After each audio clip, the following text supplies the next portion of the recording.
discuss average atomic mass or decimal atomic mass और fractional atomic mass.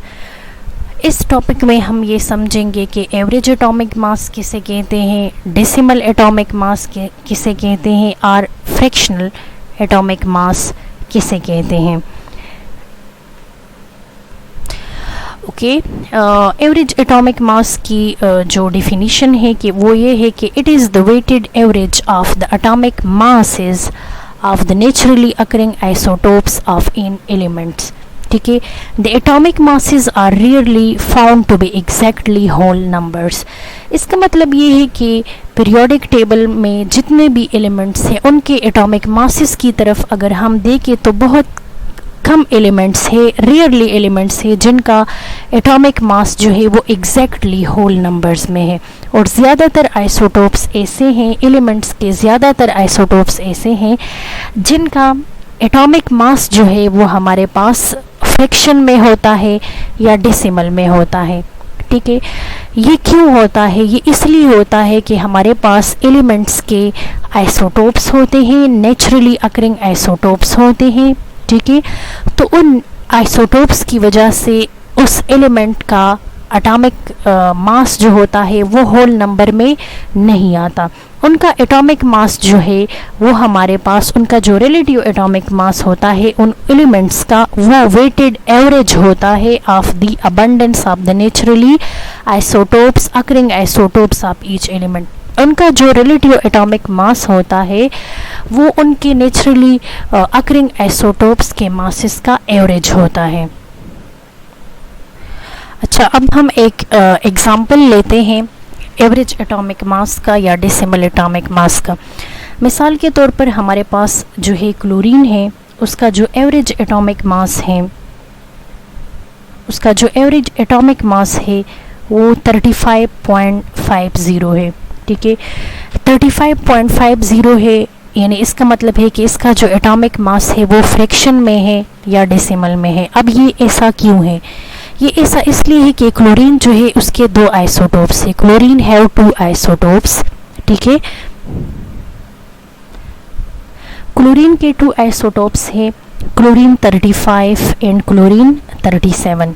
Chlorine 35 जो है उसका नेचुरल अबंडेंस जो है वो 75% है।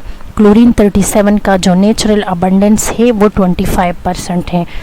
ठीक है, अब जो है हम क्लोरीन का एवरेज एटॉमिक मास जो है फाइंड करेंगे। इसके लिए फार्मूला है atomic mass of isotope 1 multiply by it's percentage abundance plus atomic mass of isotope 2 multiply by it's percentage abundance. ये हमारे पास फार्मूला है जिसके ज़रिए हम एवरेज एटॉमिक मास फाइंड करेंगे। अब हम इस फार्मूला में जो है वैल्यूज़ पुट करेंगे तो average atomic mass is equal to atomic mass of isotope 1 जो कि 35 है, मैं यहाँ 35 डाला, मल्टीप्लाई बाय इट्स अबंडेंस जो है वो 75% है, यानी 75/100 plus atomic mass of isotope 2 जो 37 है, 37 multiply by it's percentage abundance जो है वो हमारे पास 25/100 है।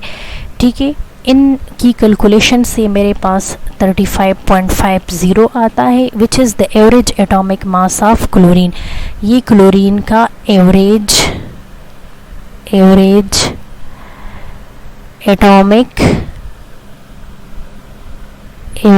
एटॉमिक मास, ये क्लोरीन का एवरेज एटॉमिक मास है।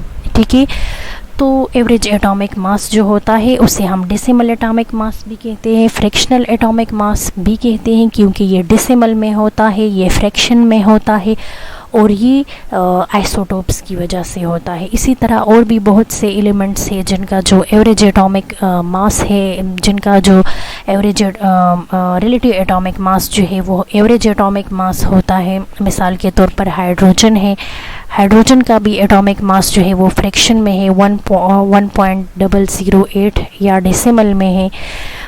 ठीक है, तो ये due to the naturally occurring isotopes की वजह से होता है। I hope you understand the topic. If you like the video, please subscribe my channel Chemistry Makes Easy. Thank you.